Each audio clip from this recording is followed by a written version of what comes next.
Deixa eu diminuir aqui. Então, gente, vamos voltar a falar um pouquinho, né? Aqui a gente mistura não só a história, mas a história da arte, né? Também falando sobre Renascimento.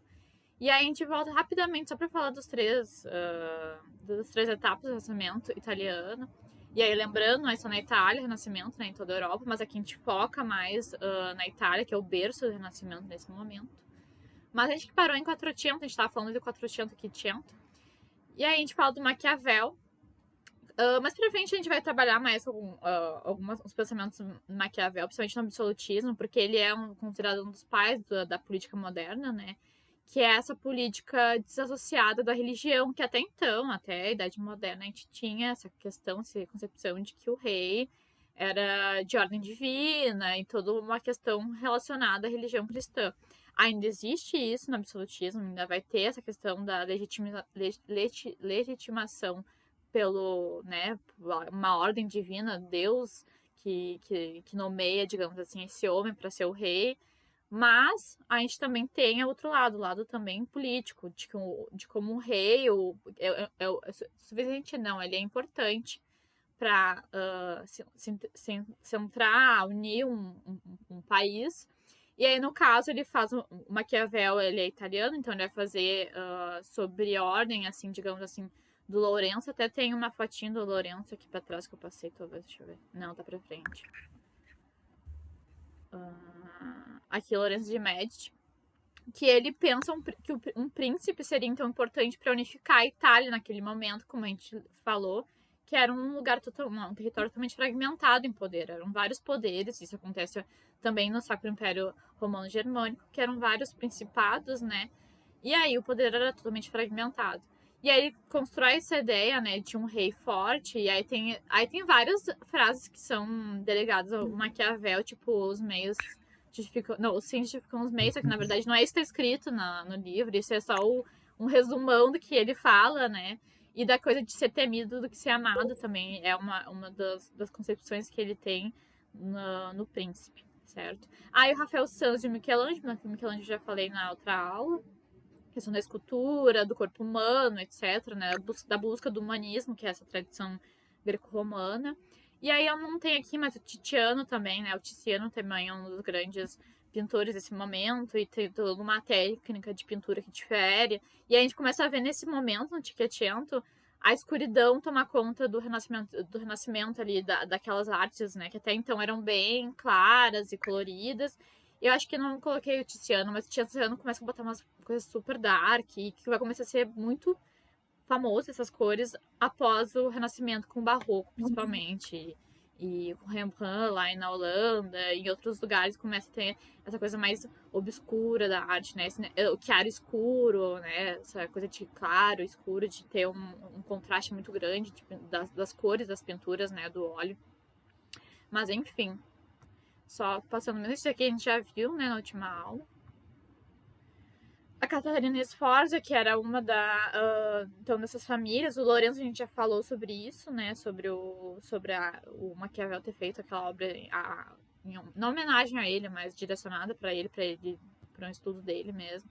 E, então, a gente falou dos papas, né, que os papas às vezes eram relacionados com as grandes famílias burguesas da Itália.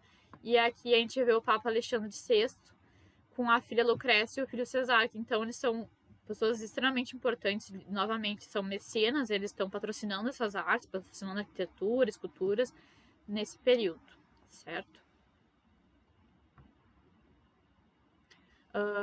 A gente vê, né, a gente vai ver, não sei se vai aparecer, eu não sei se eu cheguei a colocar a arte holandesa, a arte dos Países Baixos, a gente vê um contraste muito grande com a arte desse período na Itália, com a arte lá que acontece nos Países Baixos. E aí um dos motivos aqui também, que deve ser relacionado, é que como é muito colorido, muito vermelho, azul, usado no Renascimento italiano, em contraste com Países Baixos, que é super escuro, mais austero, né? Uma coisa mais fechada. Isso tem muito a ver também com a questão da reforma e da Igreja Católica. Ali nos Países Baixos estão se fazendo a reforma. Eles começam, os burgueses, então, a se...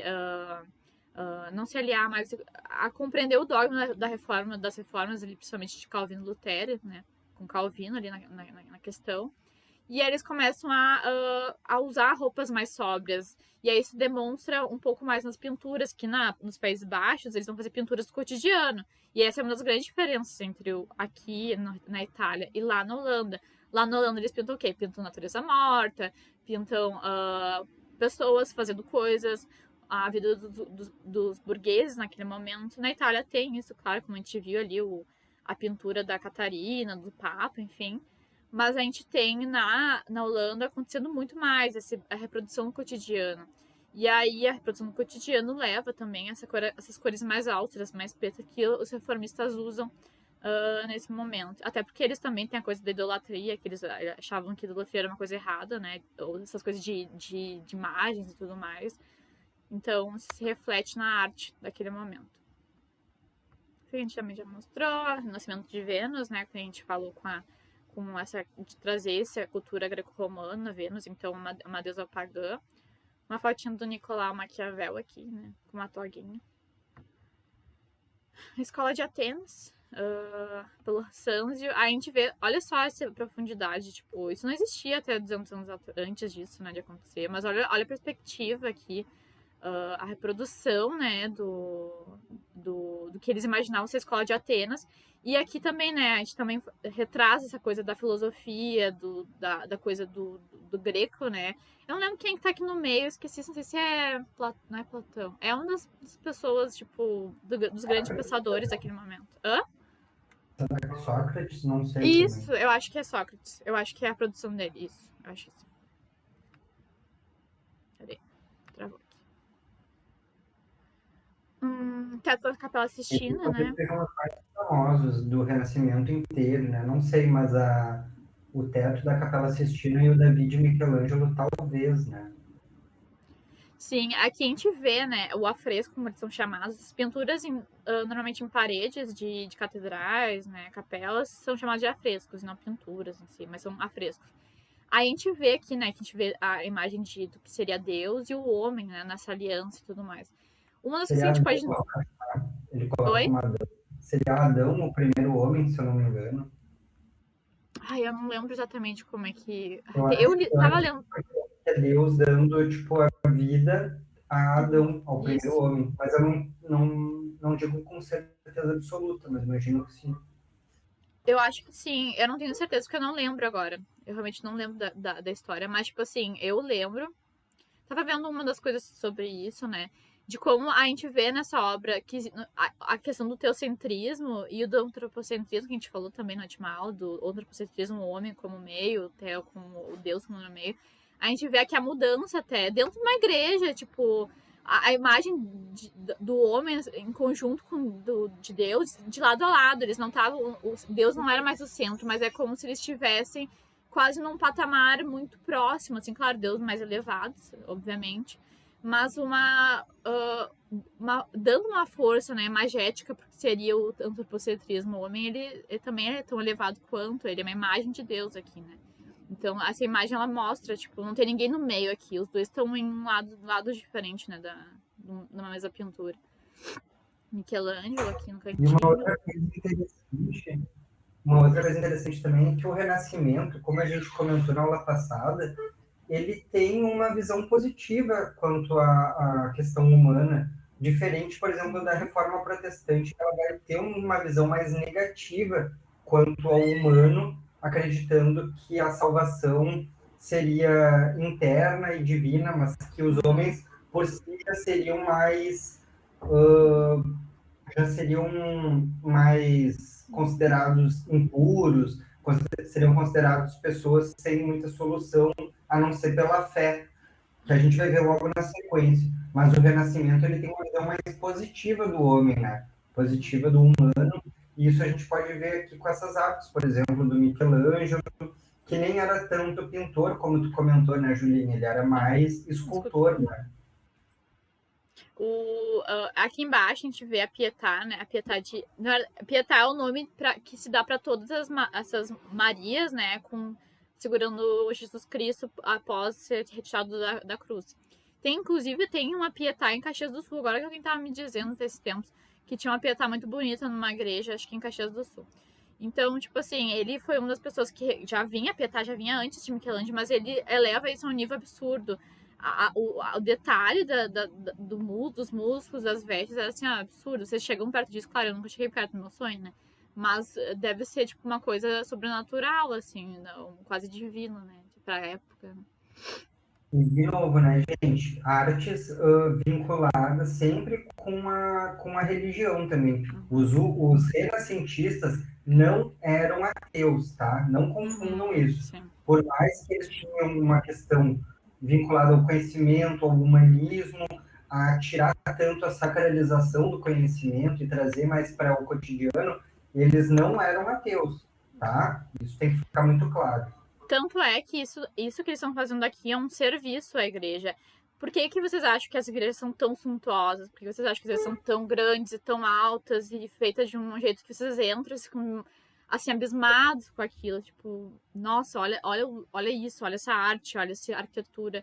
Era de propósito, era para mostrar como era grandioso a questão de Deus, né? A divindade, aquilo. É pra deixar as pessoas chocadas quando entrassem. Essa era a intenção didática, digamos assim, dessas obras, desses afrescos. É pra tu entrar e ficar, nossa, como Deus é grande, como a Igreja Católica é grande. Então, isso era proposital. E eles fazem isso sabendo disso. E também entendendo que eles acreditavam nisso, eles acreditavam que realmente a Igreja Católica era grandiosa. Claro, eles tinham uma aliança racional com toda a questão da ciência, que estava aqui nascendo nesse momento, mas ainda assim ligado totalmente à Igreja Católica. A Sabrina perguntou aonde que estão as obras. Estão na Itália, porque... É na Itália, né? Sim, com eu certeza. não sei se a Sabrina tá perguntando da Pietà, de Caxias do Sul. Eu não sei, eu não lembro até ninguém me falou. Eu não lembro quem me falou isso. Faz tipo uns meses, acho que faz pouquíssimo tempo. Alguém falou que tinha. Eu posso pesquisar e ver isso pra vocês depois. Mas eu sei que é no Rio Grande do Sul. Eu sei que aqui tinha uma Pietà bem bonita. Numa igreja, catedral, agora não lembro aonde. Mas eu pesquiso depois e boto ali no grupo. Se eu achar, né? Vai ser que eu não acho, mas eu pesquiso. Tem outro cara. Não, mas tem vários. Tem vários. Pietás é o que mais tem. Tem muita Pietá. Inclusive, tanto em esculturas quanto pinturas. Tipo, tem várias Pietás de pinturas mesmo que pintores fizeram. É uma modalidade, digamos assim. É o nome da imagem da Maria, a Madonna, né? Segurando Jesus falecido, né, quase morto. Uma tradição católica. Isso. Que nem as Madonas, quando falam, as Madonas e tal, normalmente são as Marias, né? A mãe de Jesus Cristo. Enfim, segurando Jesus Cristo, ou fazendo outra coisa e tal. São as chamadas Madonas, né? Assim, principalmente no Renascimento. A Mona Lisa. Então a gente volta pro Leonardo da Vinci bem rapidamente, que é aquela coisa que eu falei, né? Que ele é o que se queria de uma pessoa naquela época, de um homem naquela época, era ser você saber tudo, é saber sobre tudo ao mesmo tempo. E Leonardo da Vinci, ele resume muito bem esse homem renascentista, né? O desejo do homem renascentista, que era saber tudo. E aí ele tem uma das anotações dele aqui de anatomia. Ele fazia várias coisas, né? Ele fazia tanto quanto engenharia, tipo, ele não construía coisas, mas ele planejava, né? Tanto que eu me lembro quando eu era criança, eu vi acho que não sei se é na Discovery, que tinha um documentário, uma série documental que tentava reproduzir as obras, tipo, né, de Da Vinci, tipo, as obras, no caso, sei lá, catapultas, uns troços assim, sabe? Que ele inventava na época, só que ele não botava em prática. E aí eles tentam ver se funciona, e realmente funciona. A maioria das vezes funciona o que ele tava pensando. Então é muito genial o cara fazer na cabeça dele e coisas que nem eram pensadas naquela época ainda e que realmente funcionavam. A Mona Lisa aqui também, foi botada a Mona Lisa. A Mona Lisa, na verdade, ela é ela nem é considerada literalmente uma obra de arte dele. É claro, uma das obras de arte dele, mas ela é muito mais midiática do que realmente a melhor pintura Esse tamanho dizem. Sim, ela é um trocinho. Se um dia, ou se já foram, não sei, no Louvre ver ela, vão ficar tipo, nossa, vamos ver a Mona Lisa. Aí tu chega a Mona Lisa, tá tipo assim, desse tamanho. É literalmente desse tamanho. Então. Cheio de gente na frente, tu não consegue ver direito. Sim, tu vê tipo, assim, quilômetros de distância. Mas ela é muito mais. Pessoal... Fala, Marcelo, fala. Não, eu ia dizer que esse pessoal, tudo que a gente está vendo aqui, tanto esses renascentistas como depois os cientistas que eu vou comentar, eles eles sabiam muito de tudo. Hoje em dia a gente tem um tipo de conhecimento que a gente sabe às vezes muito de um pouco, ou a gente sabe um pouco de pouco. Eles sabiam muito de muito, sabe? Então eles eram engenheiros, arquitetos, pintores, escultores, sabe? Eles planejavam muitas coisas, eram realmente pessoas que sabiam muito. Hoje em dia é o contrário, né? Se tende mais a especialização. Isso é a partir da, sei lá, a partir do século XX, digamos assim. Daí já tá indo longe, né? Mas a gente tem essa questão de especialização de mais uma coisa. Naquela época não, naquela época era saber de tudo um pouco ou muito, como o Leonardo da Vinci fazia, né? Mas só falando da Mona Lisa, que eu ia falar que ela, por que ela ficou famosa? Porque ela foi roubada. Acho, não sei se foi no começo do século XX, no final do século XIX.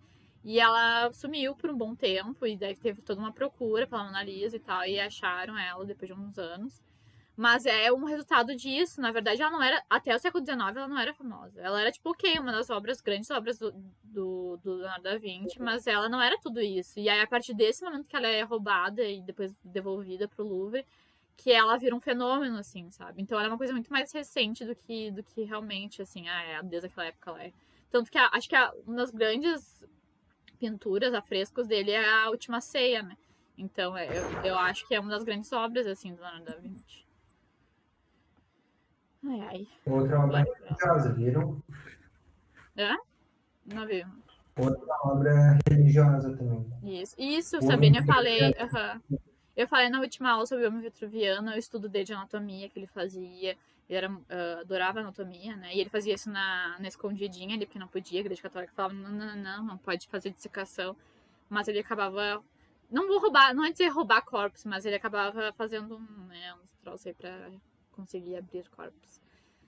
Enfim, então a gente vai falar sobre esses homens que a gente tá aqui, a gente tá vendo, a gente vai falar mais um pouquinho mais pra frente, mas só falar mais um pouquinho sobre isso. Mas também, só já introduzindo o que a gente vai falar agora, depois, que é a Revolução Científica, né? Essa coisa principalmente a teoria heliocêntrica e a questão do Sol não ser, da Terra não ser mais o centro, isso faz um boom, porque a Igreja Católica acredita que nós, né, somos o centro do universo, e aí que descobre que não, a gente não é o centro do universo bem nem de longe, né? Que sabe do nosso sistema solar, e aí eles descobrem que não, e aí tem várias pessoas que são presas por heresia, alguns caem no index, que a gente vai falar depois, né, na Contra-Reforma, que são os livros proibidos e tudo mais. A gente começa a ter, então, a decadência das cidades italianas, porque se muda o eixo comercial do Mediterrâneo para o Atlântico, e a gente vai ver o resultado disso depois com a descoberta, né, que falam descoberta, mas da invasão dos portugueses aqui na América, e da Espanha também. E aí se muda o eixo para lá. Então se muda o eixo para o Atlântico, e aí decai essas cidades italianas, eles começam a não ser tão importantes assim para o mercado, né, internacional. E aí acaba se tendo, então, uma diminuição do renascimento ali, acaba, né, não tendo mais tanta procura e tanta produção artística. Claro, continua tendo, né, gente, mas se espalha mais um pouco do que era só centrado ali na Itália. E Portugal e Espanha também vão fazer parte do Renascimento, claro. O El Greco vai ser um exemplo disso na Espanha. Ele é um dos grandes renascentistas, pintores renascentistas. Então, como uma mudança de eixo, você muda um pouco, né, o eixo da arte também. E a censura dos artistas renascentistas, que nem eu falei agora. Então, a gente vai ver isso depois, mais pra frente. Na verdade, agora, né, a gente vai ver sobre isso. Que são a Reforma e a Contra-Reforma. Que é mais ou menos nesse período. Fala. Só uma questão, depois eu vou falar para vocês mais um pouco sobre a Revolução Científica, mas já para vocês terem ideia, nessa época, esses homens aí já tinham uma noção que a Terra era redonda, tá? Para vocês terem ideia que esse conhecimento vem desde a Grécia Antiga, que a Terra era redonda. E hoje em dia, por uma grande negação da ciência, negação dos conhecimentos científicos, tem muita gente espalhando notícias falsas de que a Terra é plana e diversos outros conhecimentos falsos, diversas notícias falsas. Então, já em 1600 e tanto, a gente está vendo o conhecimento científico surgir, mas que já existia esse consenso, tá, gente? Então, não precisa a gente ficar debatendo aqui a Terra plana, tá? Mas isso a gente vai Não, trabalhar esse depois. negócio da Terra ser redonda foi. Eu tava lendo também sobre isso uns tempos atrás. Sobre como foi feito o experimento. Foi muito doido o experimento que o cara fez pra descobrir que a Terra era redonda. Todo mundo ele botava umas estacas em locais, e ele via a sombra do Sol. Uma coisa assim, genial, assim, pra aquela época. Isso, sei lá, alguns milhares de anos antes de Cristo, sabe? Então, assim, acho sensacional. Claro, eu falei só falando rapidamente, né, já pra entrar em reforma daqui a pouco, Renascimento fora da Itália, e que o outro point, né, do Renascimento, que é a Holanda, os Países Baixos.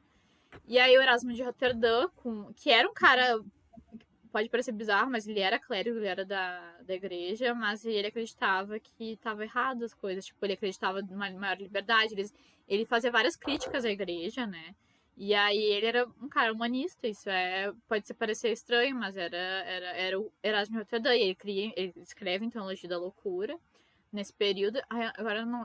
É final do século XVI, XVII, agora não lembro qual. Ele tem, inclusive, uma polêmica com o Lutero, porque o Lutero vai virar protestante e o Erasmo de Rotterdam vai se manter católico, né? Uhum. E olha que interessante isso, porque o Elogio da Loucura, ele fala, por exemplo, que os melhores anos da vida de uma pessoa são a juventude, a infância e a juventude, onde a pessoa não tem tanto um comedimento, não tem tanto um freio nos impulsos. E aí, quando ela vai ficando mais velha, ela vai ficando mais sábia, mas ela vai deixando de de aproveitar tanto a vida.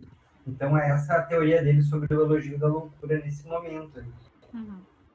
Eu acho muito incrível ele pensar isso naquele momento, sabe? Tipo. Claro. Acho punk.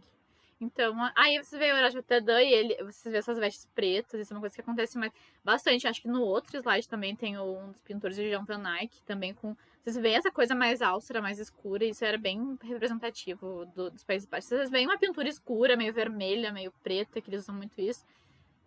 Certamente uma pintura dos Países Baixos. Aí o Hieronymus Bosch, que também é um pintor não sei se eu digo gravurista ou gravista, mas ele fazia gravuras, né, tanto em metal quanto madeira. E fazia, né, pintava e passava pro papel. Ele também era naquela época, ele era um dos grandes cabeças das gravuras, né. Desculpa. E o Peter Bruegel e o John van Eyck, que são, então, os grandes cabeças da pintura. Eles são os grandes pintores dos Países Baixos. Peter Bruegel, conhecido como o Velho, e o John van Eyck tinha um irmão também que pintava pinturas assim magníficas. Tem um que é John van Eyck, que é um do Cordeiro. É uma representação alegórica, isso que eles gostavam de fazer alegorias. Eles botavam várias plantas querendo dizer outras coisas, tipo assim, um limão cortado queria dizer Memento Mori, que era lembre-se que vai morrer. Tinha várias coisas nos negócios do País Baixo que é tipo botar alegorias. Então, uma árvore queria dizer uma coisa, o cordeiro queria ser a imagem de Jesus Cristo. Então, eles faziam essas brincadeiras, né, nas pinturas. E John van Eyck fez isso também. Na França, então, temos o Montaigne, que é o criador desse gênero, digamos assim, de ensaios. E aqui ele faz um discorre, acho que ele discorre tópicos, assim, de N coisas, o que seria a guerra, o que seria a consciência, a morte, enfim. Ele fala várias coisas assim, ao mesmo tempo que era uma coisa que não era comum, essa coisa de como é que eu posso dizer? Não um discurso interno, mas é uma memoração de várias coisas, só pensando, só fazendo reflexões, não eram teorias, eram reflexões dele mesmo, sabe? O Etienne de la Boétie, que então ele faz o discurso da servidão voluntária, o que ele diz que é a servidão que o homem só serve quando ele é ignorante, quando ele não sabe, né, e das coisas no caso, e só por isso que ele vira um servo, e ele não age contra. Isso é uma das coisas que ele diz no livro, né? Mas mesmo assim é importante pra época. Eu tô fazendo um rapidão aqui porque a gente tem que entrar em reforma ainda. Eu tô discorrendo demais, gente. E aí também essas coisas também podem falar em literatura. Isso é só pra, né, trazer um apanhado de coisa aqui. Na Inglaterra a gente tem o Shakespeare um dos maiores autores da Inglaterra até hoje, né? Vocês vão perguntar para autor inglês, vocês vão lembrar de Shakespeare, obviamente. E o Thomas Moros, que é conhecido como um dos primeiros socialistas. Porque ele ele cria o livro, né, da utopia, ele cria esse termo de utopia, o termo utopia ele que cria, né, que é esse mundo, esse país imaginado, que é um país que não é governado pela religião, que todos somos iguais e tudo mais, que é uma coisa que vai ser revivida, né, lá mais pra frente, a coisa igualitária, que não existia nesse momento, então era uma coisa muito revolucionária, parece que não é, mas tipo assim, nossa, uma sociedade igualitária, que não é acomodada pela religião, apesar de Thomas More ser muito religioso. Então, isso é uma coisa muito inédita para aquele momento. Inclusive, a obra desses dois, e desse cara aí também, mas desses dois ali, do Thomas More e do Shakespeare, vai ser muito influenciada pelas grandes navegações e pela invasão da América e descoberta de outros povos, de outras culturas. Então, por exemplo, a utopia, ela vai ser importante porque ela vai ser criada a partir de um diálogo que, na verdade, é uma imaginação do Thomas More a respeito de um navegador que foi até uma terra e descobriu uma terra igualitária. Assim. Uhum. Então, que seria Inglaterra. Que seria isso, Inglaterra na concepção dele. Exato. E, por exemplo, o Thomas More, depois a gente vai ver com a reforma, ele era um chanceler, ele era um representante da nobreza, e quando a reforma surge na Inglaterra e o rei, depois a Júlia vai comentar, mas o rei rompe com a Igreja Católica, o Thomas More se recusa a seguir a Igreja do Rei e ele vai, inclusive, ser condenado à morte por isso. O Shakespeare, por exemplo, a gente também, muitas vezes a gente quer conhecer história e não necessariamente a gente precisa ler um livro de história. A gente pode ler Shakespeare e compreender um pouco dessa sociedade, da transição da Idade Média para a Idade Moderna, dessa sociedade do Renascimento, lendo Shakespeare. Não precisa ler um livro de história também, tá? Então, a gente falou isso, acho que em alguma aula que eu não sei, eu acho que eu falei isso com alguém, sobre literatura ser uma representação daquele momento, daquele período histórico. Claro, é uma situação imaginada, mas ela também é um sintoma daquele momento. Então, tem coisas tipo costumes, pensamentos que são reproduzidos na literatura que existiam naquele período. Então, é ótimo. Leitura de ficção, digamos assim, é muito bom para entender a história também. É como se fosse um auxiliar, assim, pra você conseguir se imergir mais. Eu acho que isso é bom, sabe? Ainda mais quando tu tá estudando história, coisa tipo, não consigo entender o que é isso, por que processo é esse. Quando vocês leem coisa daquele momento, daquele processo, vocês começam a entender melhor. Uma coisa mais lúdica, sabe? Eu fazia isso, pelo menos, quando eu tava fazendo vestibular e tudo mais. Sim, muito interessante. E tem várias da própria história, né? Tem historiadores que trabalham com essa questão da literatura, né? Da pesquisa de literatura. Imagens também, né, Julinho? Com o que a gente estava vendo ali de imagens, tudo isso é fonte histórica também. Isso. Ela vai ser passível de crítica como qualquer fonte histórica. Então, Sim. Um documento, um livro, uma arte, uma música, uma literatura, tudo isso é fonte para a história, tá, gente? Então, que a gente tende a achar que documento histórico é uma certidão de nascimento, não sei o quê, tipo, como se fosse uma coisa escrita. E hoje a gente vê que, na verdade, história não é só o escrito, é o oral, como o Marcelo falou, a imagem, a literatura. Então, assim, a história não é só isso. A história, na verdade, é várias coisas ao mesmo tempo, né? Então, na Espanha, a gente tem o Miguel de Cervantes, daí é fichinha, né? Porque cai muitas vezes em literatura, o Don Quixote de La Mancha, que é uma crítica, né, ao cavaleirismo da Idade Média, a esse sistema medieval que ele faz, então, uma crítica, fazendo um sarcástico, né, uma coisa sarcástica com o Sancho Panza, né, o Don Quixote. Mas eu acho que eu nunca cheguei a ler esse livro. É um livro que eu já botei na minha lista e eu sempre vou deixando para depois e acabo nunca lendo. Eu tenho aqui em casa e tá na lista para ler, mas eu acabo também passando, nunca li. não consegui. Eu sei que eu vou gostar. Eu sei que eu vou gostar. Ele tá aqui para ler. Só falta começar. Portugal, então, a gente tem o Gil Vicente com a trilogia das barcas, né? Que eu acho que também, me lembro que no meu vestibular, nossa, falava muito da Barca do Inferno. Agora não lembro das outras barcas, só lembro da Barca do Inferno. Mas são, então, né, peças, né, que o Gil Vicente cria, também com uma crítica à Igreja Católica, né? E o Luiz Vaz de Camões faz, então, os Lusíadas, que também é outra coisa que cai muito no meu vestibular, que então, são poemas épicos, né, sobre a questão de Portugal e América, etc. Então, é isso. Eles Quer são falar alguma muito coisa, Marcelo? ricos também. Eles são ricos pela forma como são feitos, pela métrica, sabe? Eles têm todo um rigor nesse sentido e isso foi muito valorizado por eles. Eu acabei nunca lendo Camões. Dizem que é muito chato Eu os já livros, li cansativo. é cansativo. É cansativo. Vamos falar que é chato pra não espantar as pessoas. Mas É, é bem cansativo, assim, de ler, assim. e tem um valor histórico de que ele vai falar muitas vezes sobre as navegações portuguesas, num momento de heroísmo português, de ultrapassar, por exemplo, o Cabo da Boa Esperança, ali no sul da África, e contornar a Rota Marítima. Então tem Uhum. toda essa questão histórica que é importante também.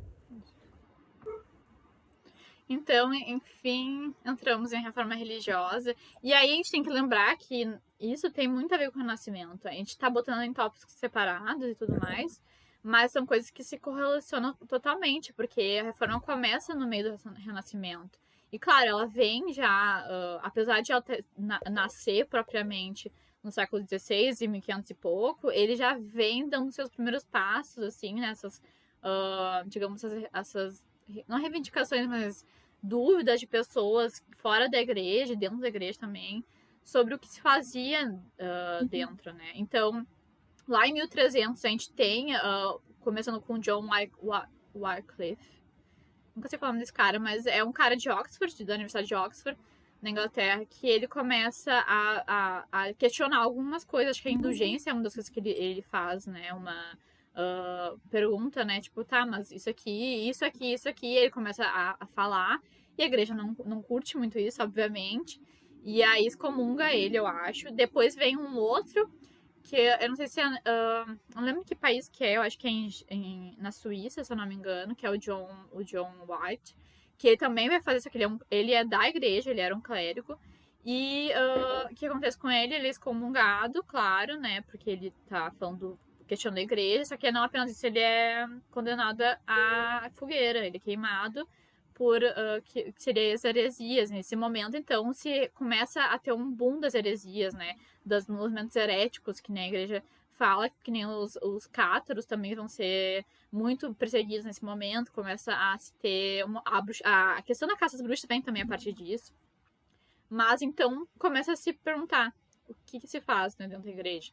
E aí, além desse questionamento, por que se faz esse questionamento? Claro, por motivos de pensamentos de se diferindo, né? Renascimento, a gente tem que ver aqui a questão da ciência, da razão, a gente tem que ter forte nisso. A gente vê também a desmoralização do clero, como está escrito ali, a venda de indulgências, falsas relíquias, o luxo do clero. Isso também foi falado lá na aula de Idade Média, que a gente falou da crise da Idade Média, que é isso, então, né? A compra de cargos eclesiásticos e tudo mais. O político, e aí também entramos na aula de Idade Média, que é a questão do rei tá concentrando o poder, né, para si mesmo, colocando tudo para si. E a igreja também era umas grandes senhoras da Europa, né, grandes senhoras de terra e tudo mais. Então, o que acontece se tem uma igreja com muitas terras e um rei subindo o poder para si mesmo, controlando o poder para si mesmo? Se tem um embate de interesses, porque dentro desses territórios onde tem reis, vai ter uma igreja querendo se meter em problemas que não é deles, né, teoricamente. E aí o rei vê isso com maus olhos, né? Isso é uma disputa de poder dentro desses territórios. Então, para que seja bom para o rei, é bom para o rei que a igreja não seja tão influente assim. Então, você começa a aderir a reformas. A gente vai ver isso no Sacro Império Romano Germânico, que isso vai ser vai participar da disputa ali entre os príncipes dos principados e o rei, né, o imperador. E o econômico também, e aí a gente fala da burguesia, que a burguesia queria, né, nesse momento, queria o lucro. A Igreja Católica não estava mais se adaptando a esse novo momento de comércio, de juros, coisas do gênero. A Igreja Católica não estava se adaptando a isso. E a burguesia via isso como também um empecilho, a Igreja Católica como um empecilho em crescimento. Então, a gente tem três pontos importantíssimos para a reforma acontecer. que é o que vai acontecer agora, começando com a Reforma Luterana, com Martinho Lutero, que vai ser a primeira grande reforma, né, das 3 grandes reformas que a gente vai ter nesse período.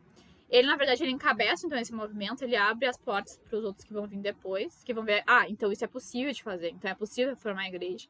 E aí o Martinho Lutero, a partir da viagem dele para a Itália, né, ele é da região do Sacro Império Romano Germânico, que é, então, hoje a região da Alemanha. Ele vai na Itália, vê aquilo ali, vê os caras cheios dos ouro.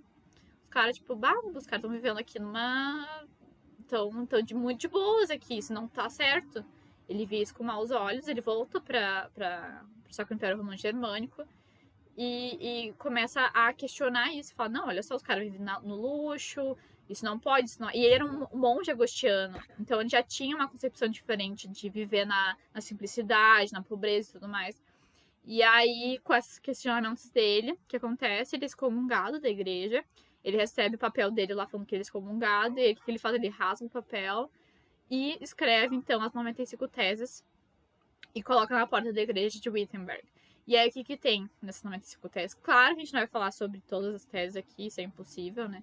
Mas, então, as mais importantes, que vai ser também importante para a reforma de Calvino, a reforma calvinista, logo depois dessa. Então, a gente tem a tradução da Bíblia para o alemão, que é a possibilidade dos pessoas pessoas que não sabiam latim, né? Tudo, então, no momento era latim. E aí, a tradução da Bíblia, ela abre as portas para as pessoas a lerem e interpretarem a Bíblia por si só. E isso também, Calvino, vai ser super importante. O princípio da salvação pela fé, o Marcelo falou sobre isso antes, então, o Lutero, ele acredita que... Opa, eu até passei aqui sem querer... Olha o spoiler, não.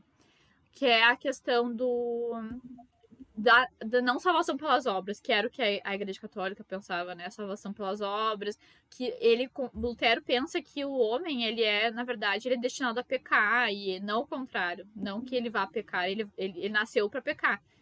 E aí ele pensa que, na verdade, o que salva o homem é a fé. É a fé em Deus, é a fé na religião cristã, né? E não as obras que ele faz. E aí isso tem uma diferença, isso vai ser diferente no Calvino, claro, vai ser outra coisa, mas aqui ele acredita, então, na salvação pela fé e não pelas obras. Isso é muito importante lembrar, porque isso vai ser o que vai mudar no Calvino. Fala, Marcelo. Não, gente, só comentar mesmo isso que a Júlia está comentando muito bem, porque isso é realmente, assim, muito importante e revolucionário para esse momento. Eu diria que, nesse conceito, a reforma protestante, ela poderia muito bem ser chamada de revolução, sabe? Porque ela vai modificar muito a Europa a partir de então, tá? E essa questão da fé, notem como ela é revolucionária, porque a igreja vinha nesse final da Idade Média e início da Idade Moderna muito fortemente desvinculada do povo, sabe? As missas eram rezadas em latim, a Bíblia não tinha tradução para a língua que o povo falava. Então, é o que a gente comentou na aula passada. A Alemanha, ela era dividida em quase 500 paizinhos e principados e comunas e outros tipos de poderes menores. Eram muitos pequenos reinos e principados, a região que a gente conhece como Alemanha. A Itália também. Portugal, Espanha e França já eram mais ou menos o que a gente conhece hoje, tá?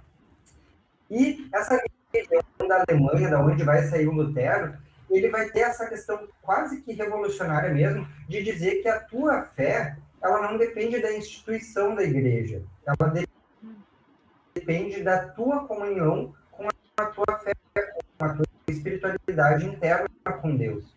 Então, isso vai ter um efeito muito grande na vida das pessoas mesmo. A tradução da língua que as pessoas falavam também é muito importante. E mesmo que as pessoas ainda eram muito analfabetas e não sabiam ler, vão existir discussões, debates e leituras coletivas também.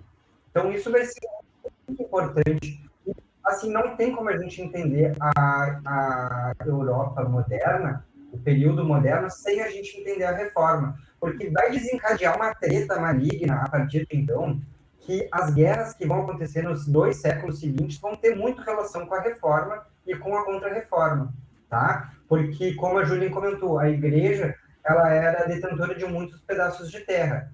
Quando alguns nobres pensarem que, se convertendo ao protestantismo, tomariam as terras da igreja, isso vai gerar, então, um poder para esses nobres.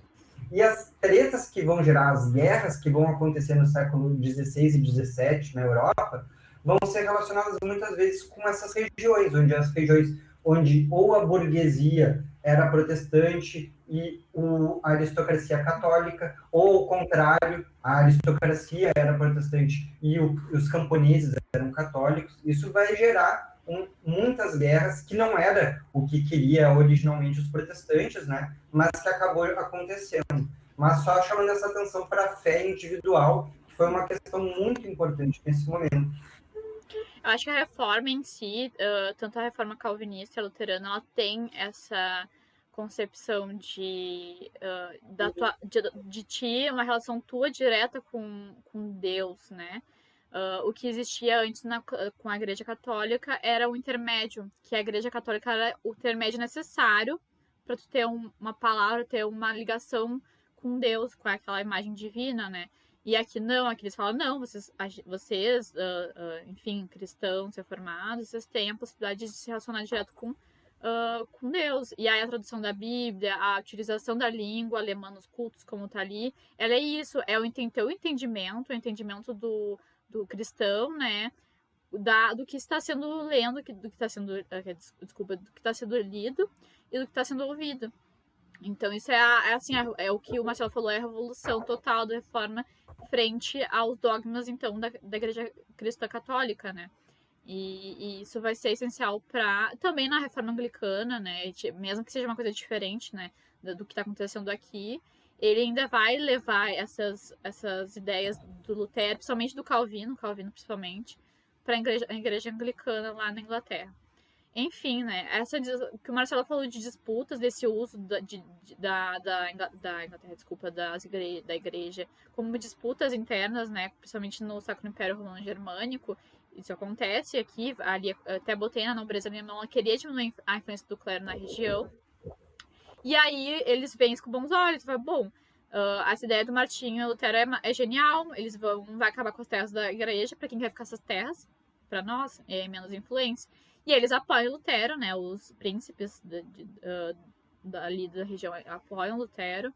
E aí existe uma disputa, claro, além da disputa que vai ter com o imperador e os príncipes, porque o imperador vê isso com maus olhos, vendo que vai ser uma fragmentação ainda maior do poder, que já não era dele, porque ele era imperador, mas era muito fragmentado o poder. E ele toma parte da Igreja Católica, então ele é apoiado pela Igreja Católica, enquanto os nobres ali, os príncipes, são apoiados pelo Lutero, pela Reforma Luterana. Então existe um embate disso. Claro, vai ser uma guerra civil ali dentro, tirando a revolta dos anabatistas, que daqui a pouco eu volto nisso. Mas, então, a paz de Augsburgo, ele fecha essa disputa, dando, então, a possibilidade de cada príncipe escolher o que vai ser religião dos domínios. Então, tinha domínios ali que eram reformados, né, luteranos, e outros domínios que eram católicos mesmo, da Igreja Católica. Então, se abre essa possibilidade dentro do Império Romano Germânico de ter vários, né, territórios diferentes enquanto a religião. E aí, voltando à revolta dos anabatistas, porque com Lutero criando esses dogmas, essas 95 teses, eles atraem os anabatistas, que seriam os anabatistas? São essas pessoas que veem com maus olhos essa desigualdade econômica, política, etc., porque eles veem que estão sendo, esses servos, são camponeses, claro, estão sendo oprimidos, e aí uma das coisas que ele ensina é que é a ideia igualitária, a igualdade entre as classes. E aí, em cima do que o Lutero estava falando, só que Lutero, em vez de falar, isso é legal, ele vê, não, eu vou lutar contra os nobres, porque os anabatistas estavam lutando contra os nobres naquele momento. Eles estavam, não, os nobres não devem existir, não deve existir essa desigualdade. E a igreja não tem que se meter em política. E aí existe um embate entre os anabatistas, que são esses camponeses, que claro que vão ser massacrados, né? Em frente aos nobres que tinham poder econômico, político e de exército. Então, os anabatistas acabam sendo esmagados nessa questão. Mas é isso. Lutero, então, ele toma parte dos nobres, em vez de lutar a favor dos anabatistas, né? Porque é o que se alinhava mais a ele. Agora, por que se alinhava? Talvez por motivos econômicos, não sei, mas foi o resultado, né? Dessa disputa interna no Sacro Império Romano Germânico. A gente passa então para a Reforma Calvinista. Eu acho que de importante para dizer da Reforma Calvinista, Calvino ele era um cara que não era ligado à Igreja Católica, ele era mais um pensador, assim, né? Ele, claro, ele tem um pouco a ver porque ele vai criar essa reforma, mas ele é mais, digamos, livre do que o Lutero era. O que a gente pode dizer diferente, né? Porque ele segue as linhas do Lutero, mas uma coisa muito importante para entender, que é a predestinação absoluta. Isso é a coisa que diferencia as duas reformas, tanto o calvinista e a luterana. A luterana a gente tem, então, a coisa da salvação pela fé, que nem a gente falou antes, e o Calvino, então, acredita em predestinação. O que seria predestinação? Que os homens nascem já predestinados a ir para o céu ou para o inferno. E aí tu pensa assim, tá, e como que se sabe? Como tu sabe que tu vai para o céu ou para o inferno? É pelos teus costumes, é como tu age, é pelo teu trabalho. Então era uma salvação muito individualista, né? Uma coisa que o que tu fazia, o que tu fazia era como tu podia ver se tu ia ser salvo ou não. E aí isso influencia muito no capitalismo, porque a partir desse preceito de que teu trabalho, a poupança, né, guardar dinheiro, essas coisas assim, elas eram uma das coisinhas que podia dizer se tu era predestinado para ser salvo, né, ou não. Ou a coisa de acumulação, ali o mercado, acumulação de bens e tudo mais, vai ali sendo assim, na parte dos Países Baixos, então, principalmente, vai ter como eu posso dizer, uma aproximação ao capitalismo, a aproximação a essa coisa de acumulação de bens, de capital, etc, né? E fala, Marcelo. Não, eu ia dizer que aqui a gente começa a ver, por exemplo, que não existe uma dissociação, assim, o Calvino ele vai ser talvez o primeiro protestante, a primeira figura que vai associar a tua riqueza material aqui da Terra como se fosse também, como se tu estivesse indo no caminho certo da tua fé, da tua divindade, sabe?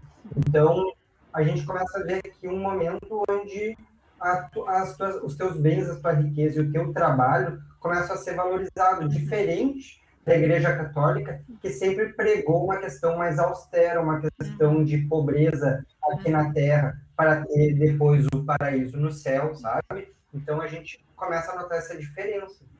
A Igreja Católica ela era muito voltada para a Idade Média. Parece que ela era feita especialmente para o sistema de subsistência, era para subsistir. Só existir com as coisas que tu planta, com as coisas que tu colhe, etc, né? E aqui a gente vê a diferença, né? Na verdade, o trabalho te edifica, o trabalho vai te elevar como a possibilidade de se salvar-se ou não. Então, a gente tem essa grande diferença, né? O que muda e por que se associa tantos burgueses à reforma calvinista e luterana? É exatamente por causa disso. Porque se dava a possibilidade de, então, esse pensamento funciona para mim, esse pensamento aqui é útil pro meu trabalho, é útil pro meu, né, a minha ética de vida, digamos assim. Então a burguesia se alia muito ao Calvino e ao Lutero, né? Então a gente tem Exato. isso. Tem um livro clássico, né, gente, que é um livro do Max Weber chamado A Ética Protestante e o Espírito do Capitalismo, que ele vai dizer que talvez não seja a intenção do Calvino e do Lutero, dos protestantes iniciais, mas que essa ética acabou ajudando a formação capitalista. Então, bem rapidamente, porque a gente está já matando o tempo aí, faz a crítica que eu falei da idolatria, né? A idolatria que seria as imagens, culto às imagens, por exemplo, essas pinturas, ou esses objetos sagrados, relíquias, isso era tudo, digamos, um absurdo para o Calvino e para Lutero. Os dois acreditam nisso, né? Então a gente vê essa coisa mais austera, né? De não ter muitos ornamentos e tudo mais nas igrejas reformadas. A expansão, então, do Calvino, a reforma calvinista, ela funciona muito mais dentro da Europa, tipo, ela se expande para outros lugares. Países Baixos, como eu disse, na Dinamarca, na Escócia, que são os presbiterianos, na França, que são os huguenotes, e na Inglaterra, que são os puritanos. Esses nomes são os locais, né? Como se eram chamados essas pessoas calvinistas nesse momento. Alguns são dentro da... eu não vou discorrer muito, mas alguns são perseguidos dentro desses países, outros conseguem até chegar ao poder, na Escócia, os presbiterianos, eles chegam ao poder no século XVI, no trono escocês, né, com o rei, mas também não vou entrar muito. É que eu não vou entrar muito porque eu fui estudante do TCC, tá? Daí eu começo a discorrer muito sobre isso. Mas, enfim, ele se expande, então, para outros locais da Europa, certo?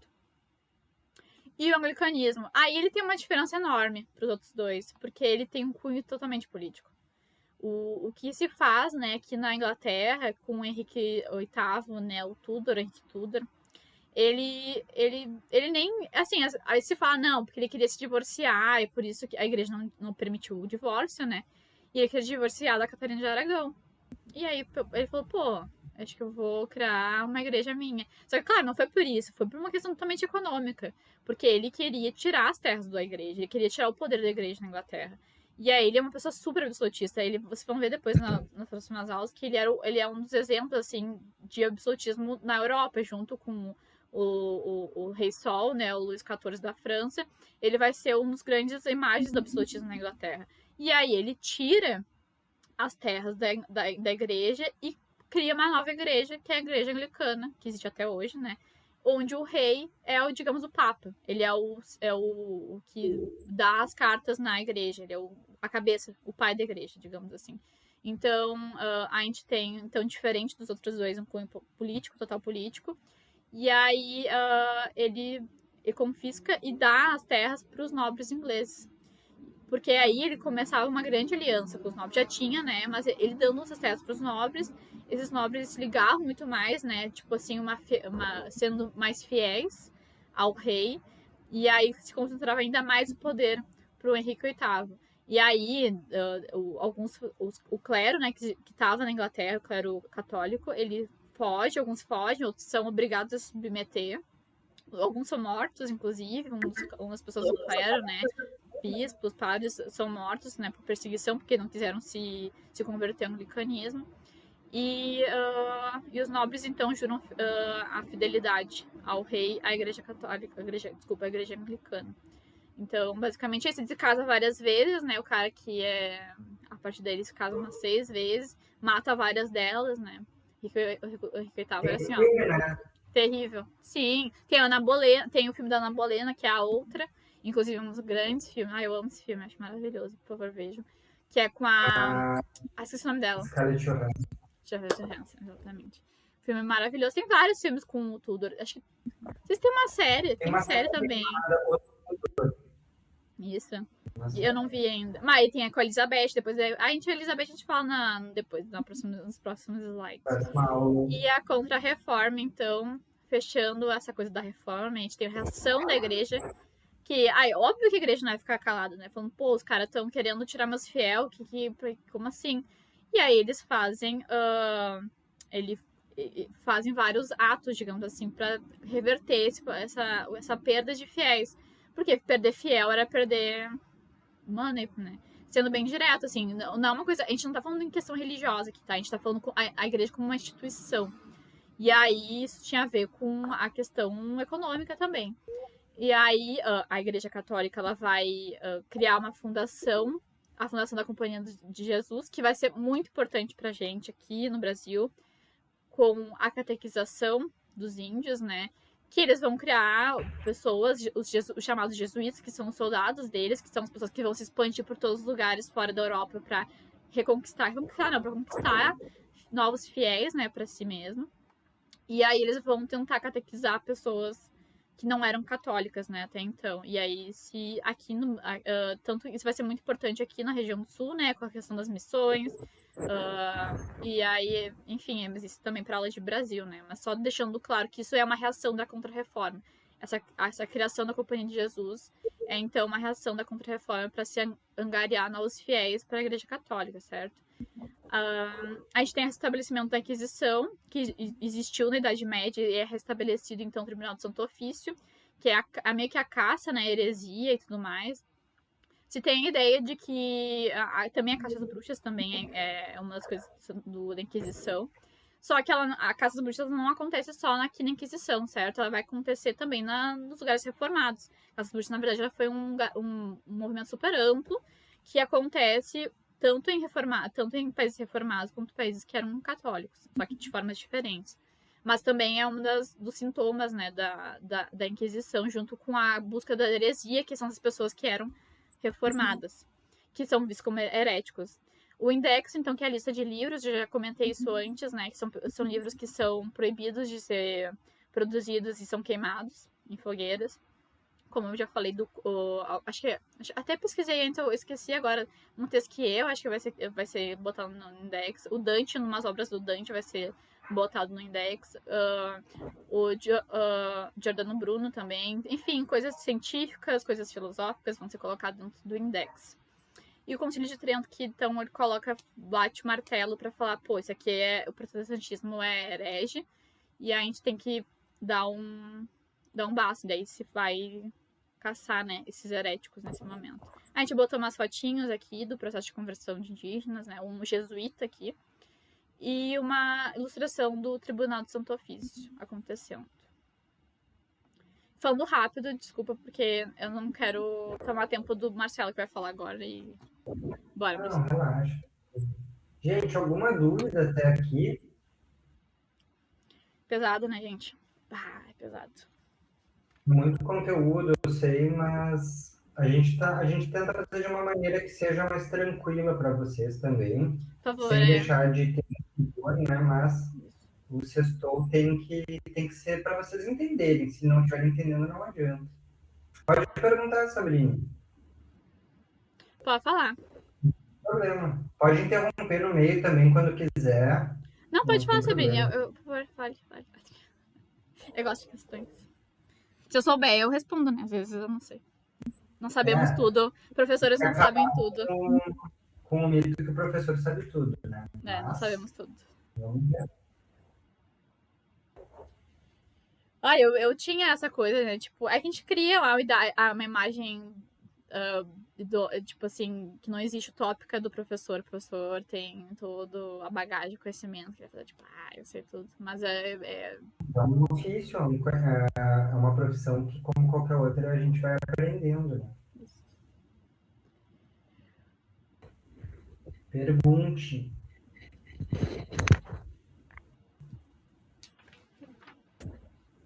Uma das coisas que eu ia falar também da reforma luterana enquanto a Sabrina está escrevendo, que é uma das coisas que eles falam é da negação da infabilidade, tipo, papal, que nem sempre o Papa tá certo. O Lutero fala isso, que o Papa nem sempre tá certo, que era uma coisa super wow, porque os caras falavam, não, o Papa é a representação, né, divina, ele não tá errado. E aí ele fala, não, pode estar errado, sim, ele é um homem como qualquer um, pode errar. Exato. O Lutero, ele não queria no início romper e criar uma nova igreja, ele queria reformar a igreja, né, que estava, segundo ele, fora dos padrões, com uma hierarquia muito grande, com uma luxúria por parte da instituição e sem contrapartida para os fiéis, né? Ele queria reformar, ele não era a intenção dele criar uma nova igreja, mas como acabou sendo. Outra coisa também bem boba é o negócio do celibato, né? Que eles começam a falar do celibato, porque a Igreja Católica tinha questão do celibato, e aí a Reforma fala, não, mas... E também, né, Julinha, o celibato, ele começa ali no Concílio de Latrão, por volta do 1100 e poucos. Antes, nesses primeiros 1000 anos, não existia a questão do celibato como uma importância tão grande para os padres. Sim. É muito por causa da divisão dos bens, porque como os caras da igreja tinham filhos, e acabavam dando bens para os filhos, e eles falaram que isso era pensavam, bom, isso é uma evasão do dinheiro da igreja, então vamos fazer um celibato aí, né, para os caras não terem mais filhos. Olha, a gente vai entrar agora. Bora, Marcelo, a gente vai entrar nisso agora. Vamos conversar sobre se eles acreditavam na teoria do Nicolau que o Sol era o centro do nosso sistema solar. Perfeito, vamos entrar nisso agora. Então, gente, a gente vai falar de um último movimento aqui na aula de hoje, além de falar do Renascimento, falar da Reforma, que foram dois movimentos muito importantes para a Idade Moderna, que tiveram grandes repercussões e que não surgiram como um raio em céu azul. Eles vêm, como a gente comentou com vocês, a partir de outros debates e de outras continuações, e não necessariamente de uma ruptura onde um raio em céu azul. O Lutero não era um homem iluminado que sabia de tudo e fez isso do nada. Já existiam pessoas dentro da igreja nos séculos anteriores questionando isso. Mas o Lutero, ele era o homem certo na hora certa, se a gente pode falar assim, e as condições foram propícias para ele conseguir realizar a reforma naquele momento. Tá? A Revolução Científica é a mesma coisa, ela também não surge do nada, e ela vai ser muito influenciada principalmente pelo Renascimento, pelos conhecimentos de humanidades, pelo humanismo e por outros conhecimentos que a gente estava vendo.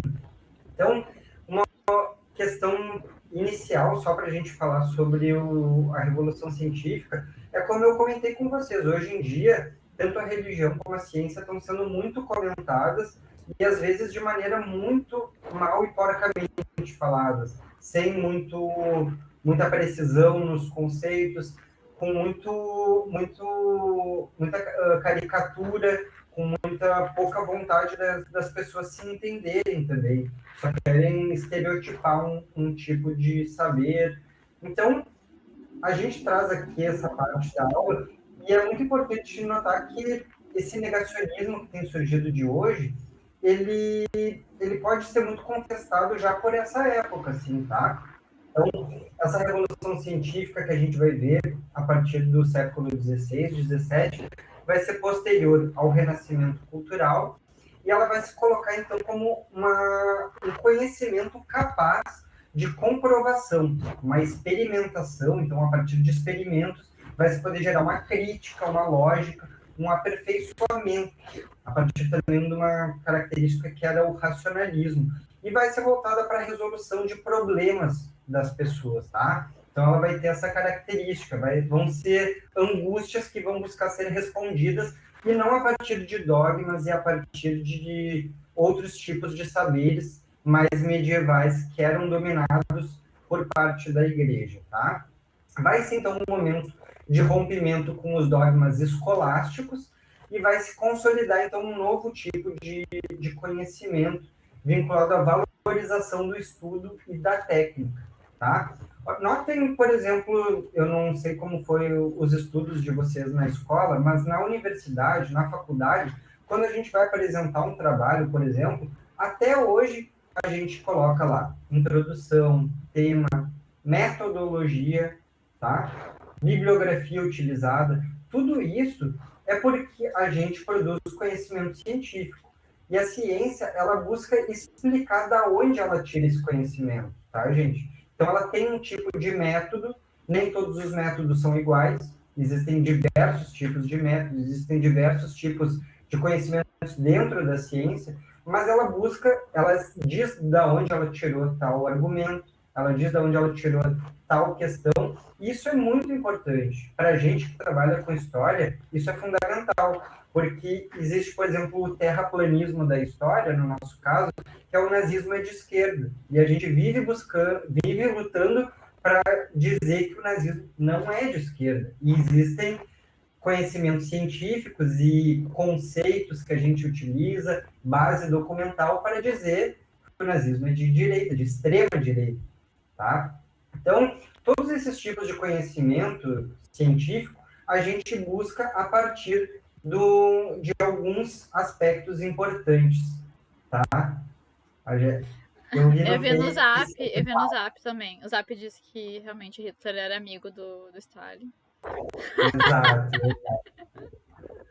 Então, vai ocorrer nesse momento um rompimento com alguns dogmas escolásticos, com alguns conhecimentos escolásticos, e uma renovação do pensamento.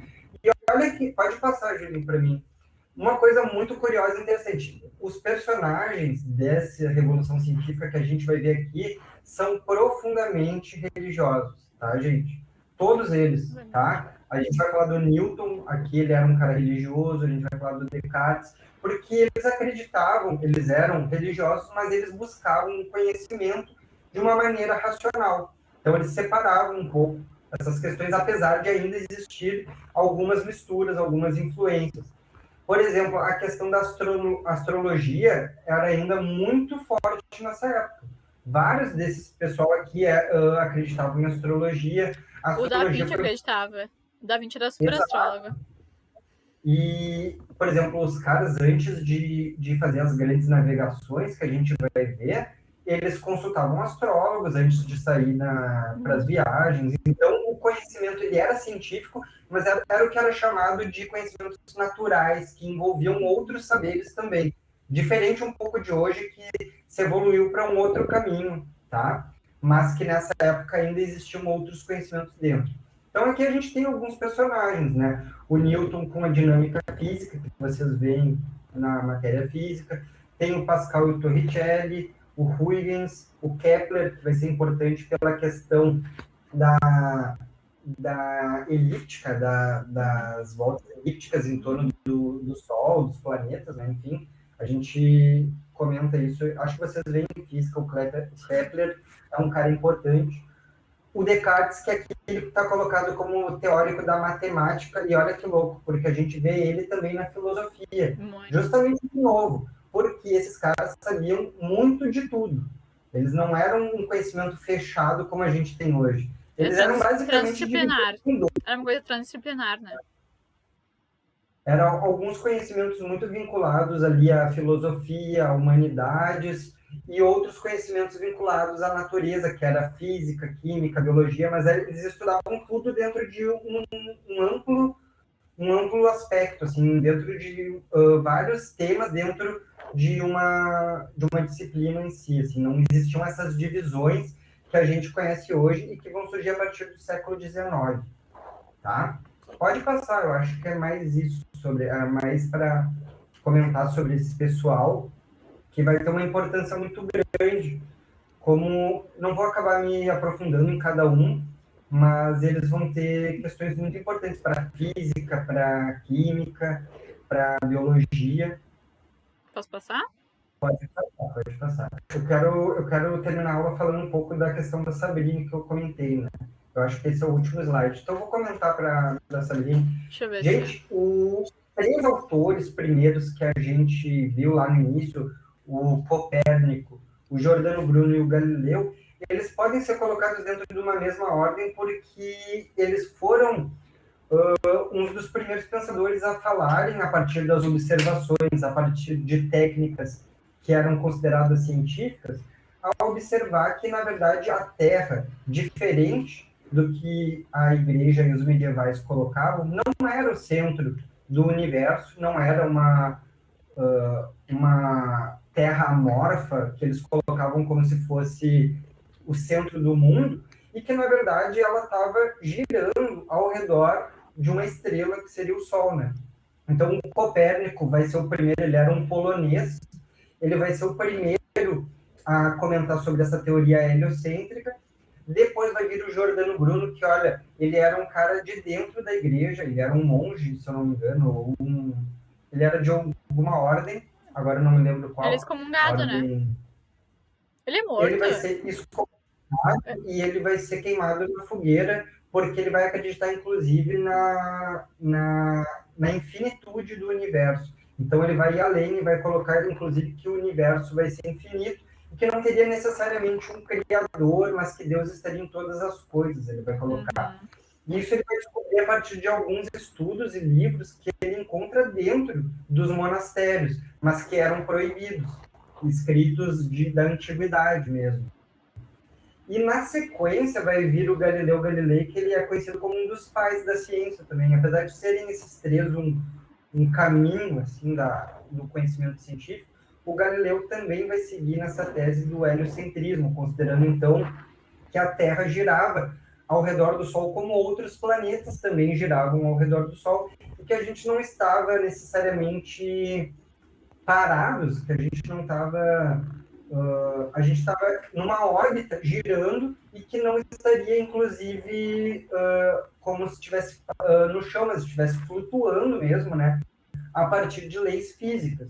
Então, essas questões vão ser muito importantes. O Galileu, notem que ele não vai ser queimado, mas ele vai ter uma espécie de prisão domiciliar até o fim da vida por parte da Inquisição, que era essa ordem da igreja que buscava proibir e proibir conhecimentos que fugissem um pouco dos poderes da igreja, desses conhecimentos que poderiam ir muito além para as pessoas. Quando E eles não notem, eram né, esses mortos, caras...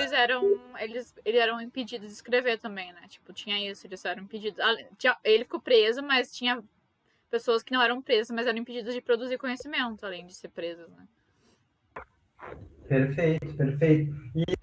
Bom, e aqui só para terminar, então, a gente tem também alguns ingleses aqui, né? O Francis Bacon e o David Hume, na Inglaterra, que eles eram vinculados ao empirismo. O que é o empirismo? É aquela questão de tu colocar a mão na massa, tu ver um experimento e a partir de realizar esse experimento, tu conseguir descobrir algumas questões, tanto se dá certo ou também para dar errado e tu escrever sobre isso, né?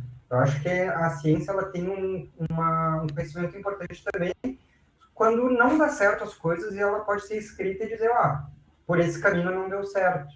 É importante a gente ver essa questão racional para o acúmulo de conhecimentos. Eu acho que isso é muito importante.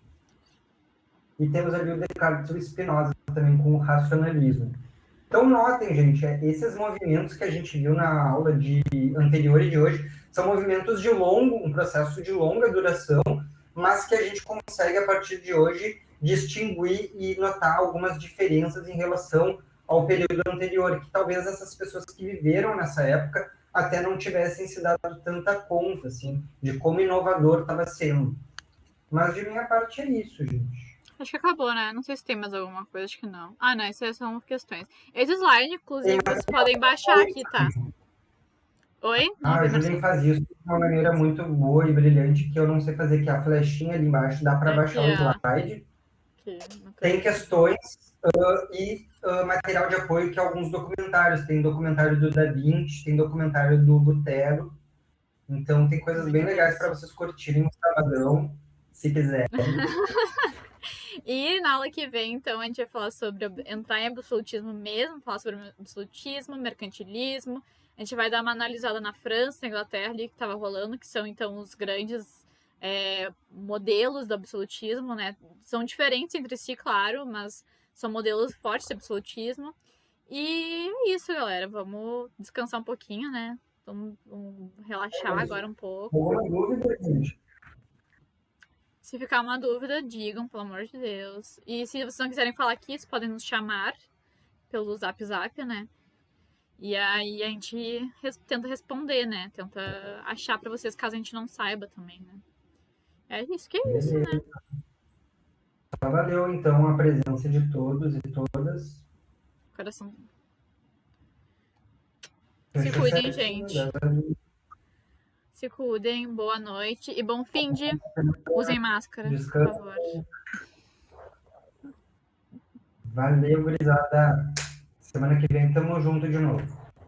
Bom fim.